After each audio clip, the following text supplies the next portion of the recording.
সৈয়দনা আদমকে আল্লাহ যখন বানালেন, তিনি বানালেন মিন তিনিন লাযিব, এঁটেল মাটি থেকে বানালেন।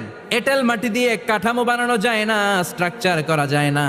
এঁটেল মাটি জমিন থেকে নিয়ে আল্লাহ রেখে দিলেন 40 বছর। আর আকাশকে বললেন, ও আকাশ, এই মাটির উপরে 40 বছর তুমি বৃষ্টি দাও। 40 বছর এঁটেল মাটির উপরে বৃষ্টি জমতে জমতে জমতে জমতে এটা হয়ে গেল হামাইম মাসনুন, কাদামাটি। সুবহানাল্লাহ পড়েন। কাদামাটি থেকে গেল 40 বছর। কাদামাটি থেকে আল্লাহ সাইয়েদনা আদম আলাইহিস সালামের ডাইস বানালেন। তারপরে আল্লাহ সূর্যরে বললেন, ও সূর্য, এবার আদমের কায়ার উপরে, মূর্তির উপরে তুমি 40 বছর সূর্যের আলো দাও।